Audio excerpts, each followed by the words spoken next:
convention. How must you see the world if you don't believe in secrets? You have to believe you have already solved all great questions. If today's conventions are correct, we can afford to be smug and complacent gods in his heaven, all right with the world. For example, a world without secrets would enjoy a perfect understanding of justice. Every injustice necessarily involves a moral truth that very few people recognize early on in a democratic society of wrongful practice persists only when most people don't perceive it to be unjust at first. Only a small minority of abolitionists knew that slavery was evil. That view has rightly become conventional, but it was still a secret in the early 19th century. To say that there are no secrets left today would mean that we live in a society with no hidden injustice. In economics, disbelief in secrets leads to faith in efficient markets, but the existence of financial bubbles shows that market can have extraordinary inefficiencies, and the more people believe in efficiency, the bigger the bubble got. In 1999, nobody wanted to believe that the internet was irrationally overvalued. The same was true of housing in 2005. Fed Chairman Alan Greenspan had to acknowledge some sign of fourth in local market, but stated that a bubble in home prices for the nation as a whole does not appear likely. The market reflected all knowable information and couldn't be questioned. Then more than home prices fell across the country and the financial crisis of 2008 wiped out trillions. The future turned out to hold many secrets that economists could not make vanish simply by ignoring them. What happens when a company stops believing in secrets? The sad decline of Hewlett Packard provides a cautionary tale. In 1990, the company was worth 9 billions. Then came a decade of invention. In 1991, HP released the DeskJet 500C, the world's first affordable color printer. In 1993, it launched the OmniBook, one of the first super portal laptop. The next year, HP released the OfficeJet, the world's first all-in-one printer fax copier.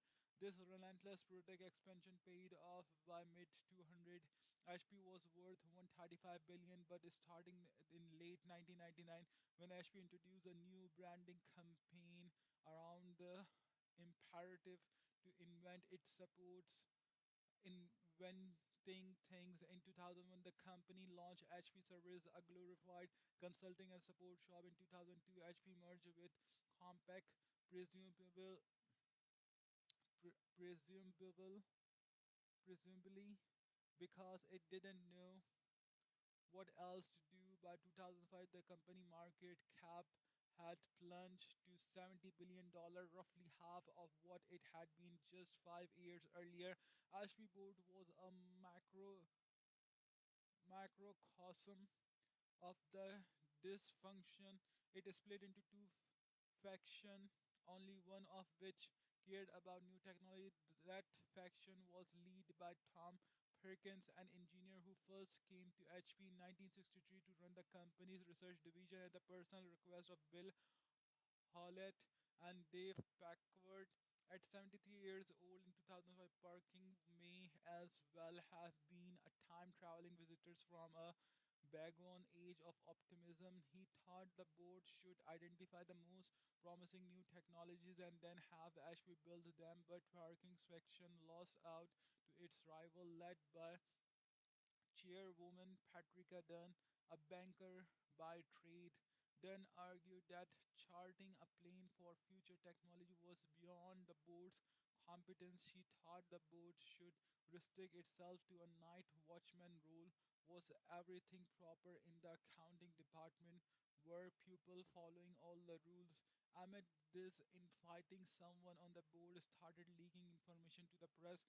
When it was exposed that Dunn arranged a series of illegal White traps of identify the source. The blackish was worse than the original dissension, and the board was disgraced, having abandoned the search of technological secrets. HP obsessed over gossip. As a result, by the late 2012, HP was worth just 25 billion, not much more than it was worth in 1990, adjusting for inflation.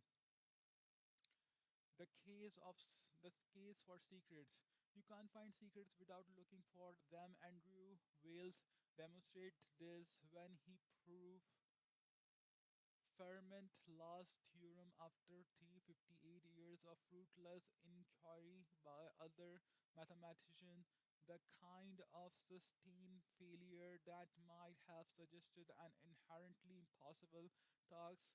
Harry de Fermat had conjectured in 1963 that no integer a, b, and c could satisfy the equation a raised to power n, b raised to power n, and c raised to power n for any integer n greater than 2. He claimed to have a proof, but he denied without writing it down.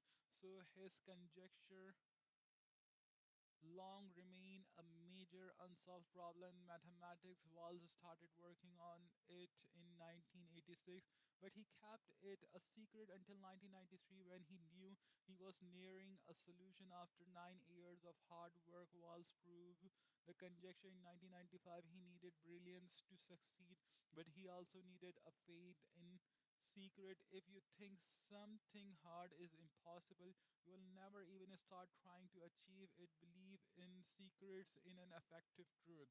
The actual truth is that there are many more secrets left to find, but they will yield only to relentless searches. There is more to do in science, medicine, engineering, and in technology of all kind. We are within reach not just of marginal goals set at the competitive age of today's conventional disciplines, but of ambitions of great than even the boldest minds of the scientific revolution hesitate to announce them directly. We could cure cancer, dementia, and all the disease of age and metabolic decay. We can find new ways to generate energy that free the world from conflict over fossil fuels. We can invent faster ways to travel from place to place over the surface of the planet. We can even learn how to escape it entirely and settle new frontier, but we will never learn any of these secrets unless we demand to know them and force ourselves to look. The same is true of business. Great companies can be built and open, but unsuspected secrets about how the world works. Consider the Silicon Valley startups that have harassed the spare capacity that is all around us, but often ignore. Before Airbnb travels had little choice but to pay high prices for a hotel room, and property owners couldn't easily and reliably rent out their unoccupied space. Airbnb saw untapped supply and unaddressed demand where others say nothing at all. The same is true of private car services. Late in Uber, few people imagined that it was possible to build a $1 billion business by simply connecting people who want to go places with people willing to drive them there. We already had a state license, taxi cab, and private lumun, limousine, Luminous only by believing in and looking for secret. Could you see beyond the convention to an opportunity hidden in planned sight? The same reason that so many internet companies, including Facebook, are often underestimate their very simplicity is itself an argument for secrets. If sight that looks so elementary in retrospect can support important and valuable business, there must remain many great companies still to start. How to find secrets? There are two kinds of secrets: secrets of nature and secrets about people. Natural secrets exist all around us. To find them, one must study some undiscovered aspect of the physical world. Secrets about people are different. They are things that people don't know about themselves or things they hide because they don't want others to know. So, when thinking about what kind of company to build, there are two distinct questions to ask. What secret is nature not telling you? What secrets are people not telling you? It's easy to assume that natural secrets are the most important. The people who look for them can sound intimidatingly authoritative. This is why physics or PhD are notorious difficult to work with because they know the most fundamental truth. They think they know all truth, but does understanding electromagnetic theory automatically make you a great marriage counselor? Does a gravity theorists know more about your business than you do at PayPal? I once interviewed a physics PhD for an engineering job. Halfway through my first question, he shouted, "Stop, I already knew what you are going to ask," but he was wrong. It was the easiest, no hard decision I ever made. Secrets about people are relatively un- underappreciated. Maybe that's because you don't need a dozen years of higher education to ask the questions that uncover them. What are the people not allowed to talk about? What is the forbidden or taboo? Sometimes looking for natural secrets and looking for human secrets leads the same truth. Consider the monopoly secrets again. Competition and capitalism are opposite. If you don't already know it, you could discover it in the natural empirical way. Do a quantitative study of corporate profit and you will see they are eliminated by competition. But you could also take the human approach and ask, what are people running companies not allowed to say? You would notice that monopolists downpay their monopoly status to avoid scrutiny, while competitive firms strategically exaggerate their uniqueness. The difference between firms only seems small on the surface. In fact, they are enormous. The best place to look for secret is where no one else is looking. Most people think only in terms of what they have been taught. Schooling itself aims to impart conventional wisdom. So you might ask, are there any fields that matter but haven't been standardized and institutionalized? Physics, for example, is a real major at all major universities, and it's set in its ways. The opposite of physics might be astrology, but astrology doesn't matter. What about something like nutrition? Nutrition matters for everybody, but you can't major in it at Harvard. Most top scientists go into other fields. Most of the big studies were done 30 or 40 years ago, and most are serious flawed. The food pyramid that told us to eat low fat, enormous amount of grains was probably more a product of lobbying by big food than real science. Its chief impact has been to aggra- aggravate our obesity epidemic. There's plenty more to learn. We know more about the physics of faraway stars than we know about human nutrition. It won't be easy, but it's not obviously impossible. Exactly the kind of field that could yield secrets. What to do with secrets? If you find a secret, you face a choice. Do you tell anyone or do you keep it to yourself? It depends on the secret. Some are more dangerous than others, as Faust tells Wagner's. The few who knew what might be learned, foolish enough to put their whole hearts on show and reveal their feelings to the crowd below. Mankind has always crucified and burned. Unless you have perfectly conventional belief, it's really a good idea to tell everybody everything that you know. So, who do you tell? Whoever you need to and no more. In practice, there's always a golden mean between telling nobody and telling everybody, and that's the company. The best entrepreneur knows this. Every great business is built around a secret that's hidden from the outside. A great company is a conspiracy to change the world. When you share your secret, the recipient becomes a fellow conspirator. As Tolkien wrote in The Lord of the Ring, the road goes ever on and on, down from the door where it begins. Life is a long journey. The road marked out by the steps of previous travelers has no end in sight, but later on in the tale, another verse. appears. Still around the corner, there may wait a new road or a secret gate. And though we pass them by today, tomorrow we may come this way and take the hidden path that run towards the moon or to the sun. The road doesn't have to be infinite after all. Take the hidden path. Foundation. Every great company is unique, but there are a few things that every business must get right at the beginning. Stress this so often that trends have distinctly nicknamed it Thiel's law. A startup messed up at its foundation cannot be fixed. Beginnings are special, they are qualitative, different from all that comes afterwards. This was true 13.8 billion years ago at the founding of our cosmos. In the earliest microseconds of its existence, the universe expanded by a factor of 10 raised to power 30, a million trillion as cosmogonic epoch came and went. In those first few movements, the very laws of physics were difficult from those we know today.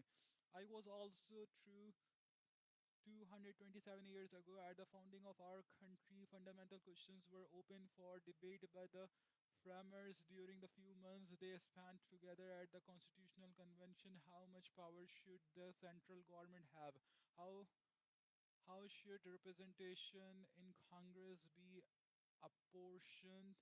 Whatever your views on the compromises reached that summer in Philadelphia, they've been hard to change ever since after ratifying the Bills of Rights in 1791. We have amended the constitution only 17 times today. California has the same representation in the Senate as Alaska, even though it has more than 50 times as many people. Maybe that's a feature, not a bug, but we are probably stuck with it as long as the United States exists. Another constitutional convention is unlikely today. We debate only smaller questions. Companies are like countries in this way. Bad decision made early on. If you choose the wrong partners or hire the wrong people, for example, are very hard to correct after they are made. It may take a crisis on the order of bankruptcy before anybody will even try to correct them. As a founder, your first job is to get the first things right because you cannot build a great company on a flawed foundation. Founding matrimony. When you start something, the first and the most crucial decision you make is whom to start it with. Choosing a co-founder is like getting married, and founder conflict is just as ugly as divorce. Optimism abounds at the start of every relationship. It's unromantic to think soberly about what could go wrong, so people don't. But if the founder develop irreconcilable irreconcilable difference, the company becomes the victim. In 1999, Luke Nozick was one of my co-founders at PayPal, and I still work with him today at Founders Fund.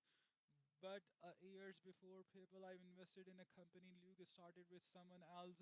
It was his first startup. It was one of my first investment. Neither of us realized it then, but the venture was doomed to fail from the beginning because Luke and his co-founder were a terrible match. Luke is a brilliant and eccentric thinker. His co-founder was an MBA type who didn't want to miss out on the 90s gold rush. They met at a networking event, talk for a while, and decided to start a company together. That's no better than marrying the first person you met at the slot machine in Vegas. You might hit the jackpot, but it probably won't work.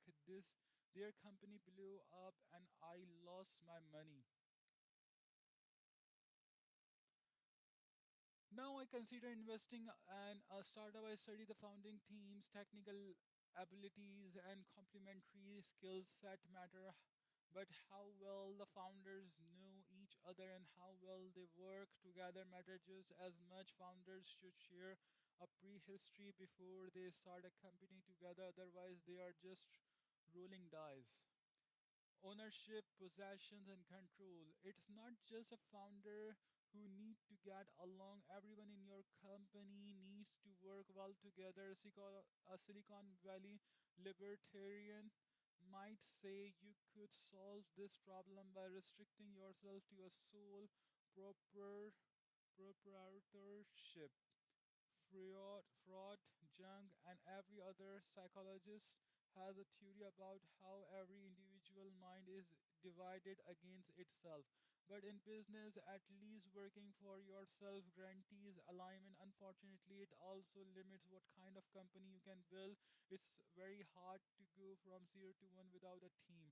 A Silicon Valley anarchist might say you could achieve perfect alignment as long as you hired just the right people who will flourish peacefully without any guiding structure, seren- serendipity, and even free from chaos at the workplace are supposed to help disrupt all the old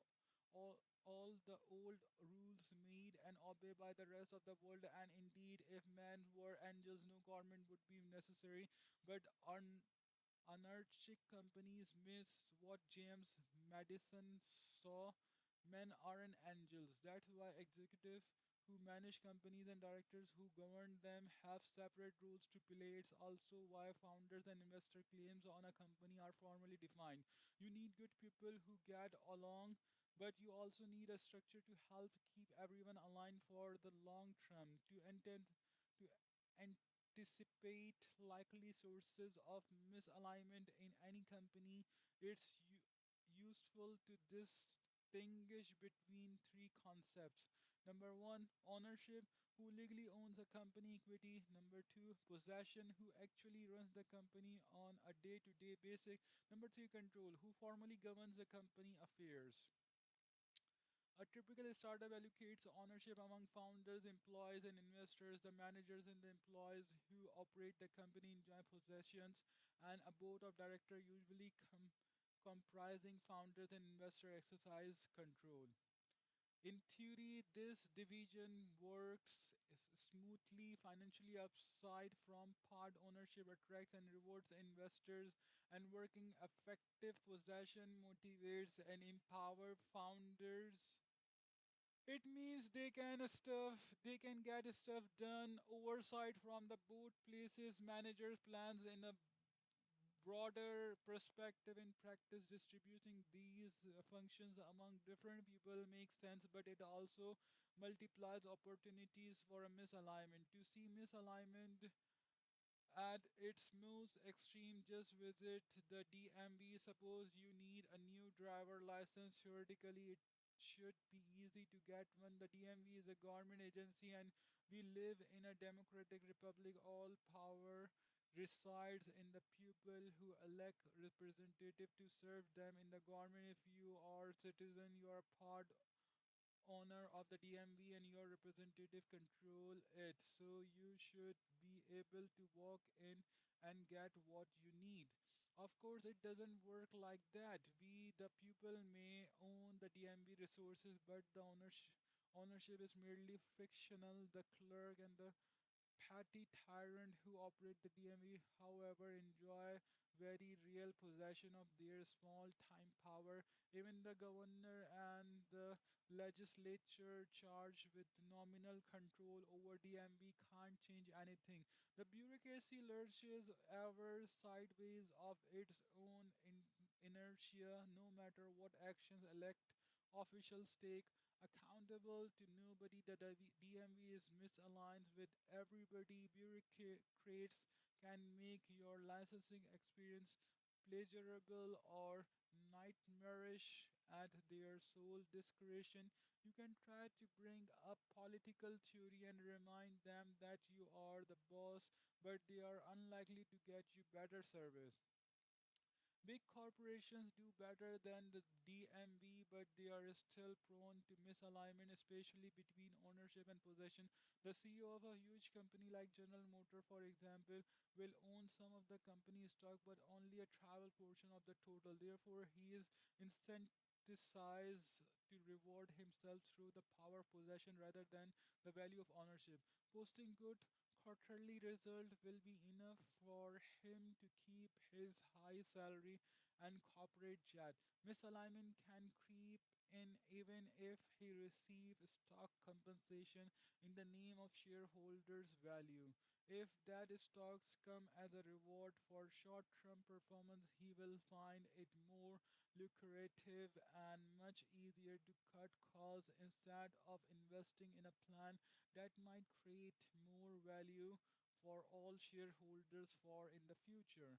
Unlike corporate giants, early stage startups are small enough that founders usually have both ownership and possession. Most conflict in a startup erupt between ownership and control, that is between founders and investors on the board. The potential for the conflict increase over time as in interest diverge. Board members might want to take a company public as soon as possible to source score a win for his venture firm, while the founders would prefer to stay private and grow the business. In the boardroom,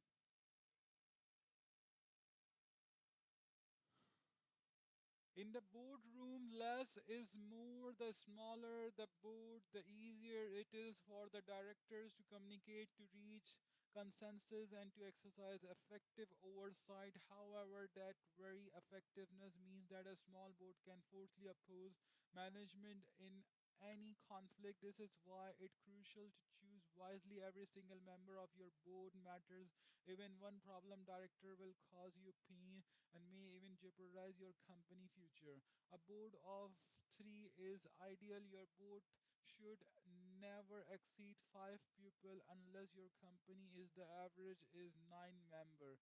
By far the worst you can do is to make your board extra large. When unsavvy observers see a non-profit organization with dozens of people on its board, they think, look how many great people are committed to this organization. It must be extremely well run. Actually, a huge board will exercise no effective oversight at all. It merely provides cover for whatever macro micro dictator actually runs the organization. If you want that kind of free reign from your board below, it up to the giant size. If you want an effective board, keep it small. On the bus or off the bus. As a general rule, everyone you involve with your company should be involved full time. Sometimes you have to break this rule. It usually makes sense to hire outside lawyers and accountants. For example, however, anyone who doesn't own stock options or draw a regular salary from your company is fundamentally misaligned at the margin. They be biased to claim value in the near term, not help you create more in the future. That's why hiring consulting doesn't work. Part-time employees don't work. Even working remotely should be avoided because misalignment can creep in whenever colleagues aren't together full time in the same place every day. If you are deciding whether to bring someone on board, the decision is binary. Can Casey was right. You're either on the bus or off the bus. Cash, cash is not king. For people to be fully committed, they should be properly compensated. Whenever an entrepreneur asks me to invest in his company, I ask him how much he intends to pay himself. A company does better the less it pay the CEO. That's one of the single clearest pattern I've noticed from investing in hundreds of startups. In no case should a CEO of an early stage venture backed startup receive more than 1,50,000 per year in the salary. It doesn't matter if he got used to making much more than at Google or if he has a large mortgage and hefty private school tuition bills. If a CEO collects 300,000 per year, he risks becoming more like a politician than a founder. High pay incentives him to defend the startup queue along with his salary, not to work with everyone else to surface problems and fix them aggressively. A cash poor executive, by contrast, will focus on increasing the value of a company as a whole. Low COP also set the standard for everyone else. Aaron Levy, the CEO of Box, was always careful to pay himself less than everyone else in the company. 4 years after he started Box, he was still living 2 blocks away from the HQ in a non one bedroom apartment with no furniture except a mattress. Everyone Every employee noticed his obvious commitment to the company mission and emulated it. If a CEO doesn't set an example by taking the lowest salary in the company, he can do the same thing by drawing the highest salary so long as the figure is still modest. It sets an effective ceiling on cash compensation. Cash is attractive, it offers pure orange optionality. Once you get your paycheck, you can do anything you want with it. However, high cash compensation teach workers to claim value from the company as it already exists instead of investing their time to create new value in the future. A cash bonus is slightly better than a cash salary. At least it's contingent on a job well done, but even so called incentive pay encourage short term thinking and value grabbing. Any kind of cash is more about the present than the future. Vested interest.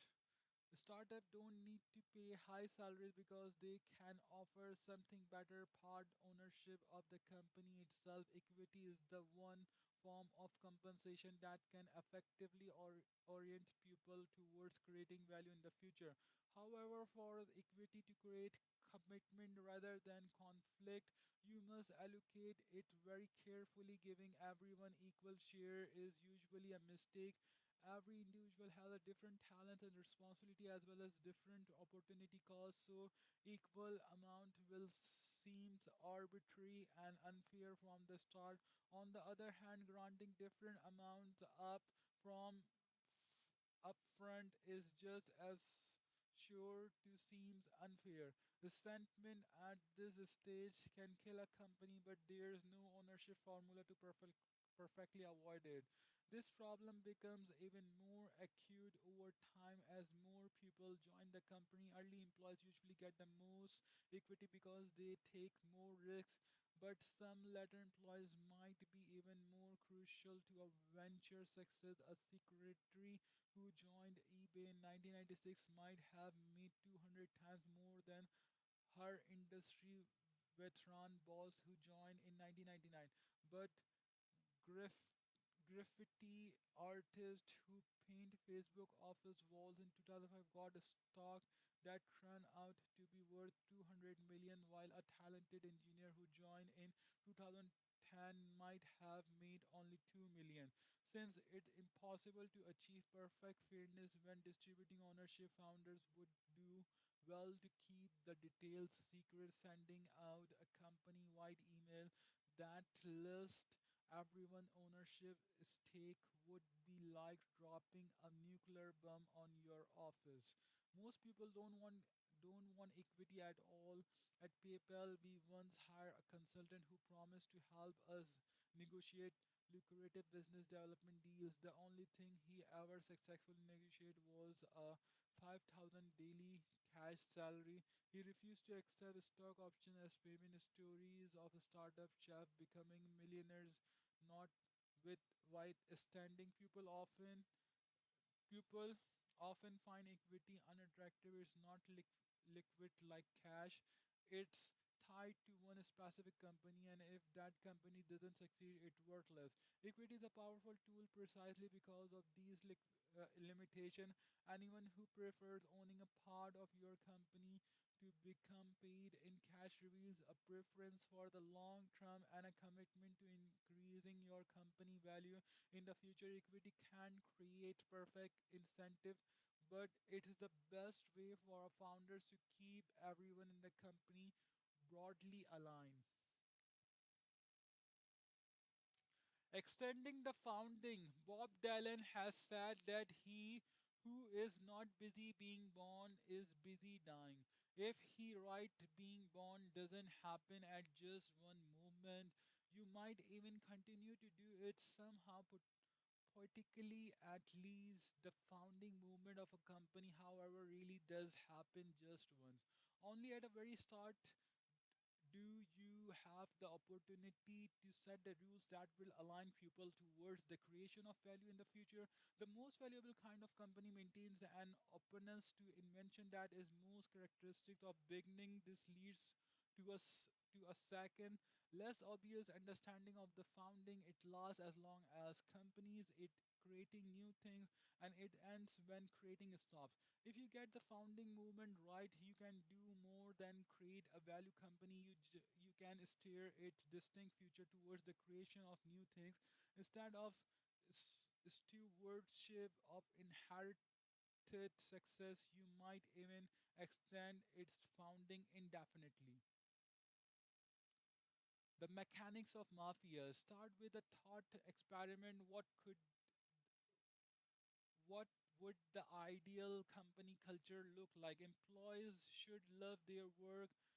They should enjoy going to the office so much that formal business hours become obsolete and nobody watches the clock. The workspace should be open, not cubicle, and workers should feel at home. Beanbag chairs and ping pong tables might outnumber file cabinets. Free massage, on site sushi chef, and maybe even yoga classes would sweeten the scene. Pets should be welcome too. Perhaps employees' dogs and cats could come and join the office tank full of tropical fish as unofficial company mascot. What's wrong with this picture? It includes some of the absurd perks Silicon Valley has made famous, but none of the substance, and without substance, perks don't work. You can't accomplish anything meaningful by hiring an interior decorator to beautify your office, human resources consult to fix your policies, or a branding specialist to hone your buzzword. Company culture doesn't exist apart from the company itself. No company has a culture, every company is a culture. A startup is a team of people on a mission, and a good culture is just what that looks like on the side. Beyond professionalism, the first team that I built has become known in Silicon Valley as a people mafia because so many of my former colleagues have gone to the help each other start and invest in successful tech companies. We sold people to eBay for 1.5 billion in 2002. Since then, Elon Musk has founded SpaceX and co-founded Tesla Motors. Red Hoffen co-founded LinkedIn. Steve Chen, Chad Hurley, and Javed Karim together founded YouTube. Jeremy Jeremy Stoppelman and Russell Salmon founded Yelp. David Sack co-founded Yammer, and I co-founded Planter. Today, all seven of those companies are worth more than 1 billion each. PayPal's office amenities ever got much press, but the team has done extraordinarily well both together and individually. The culture was strong enough to transcend the original company.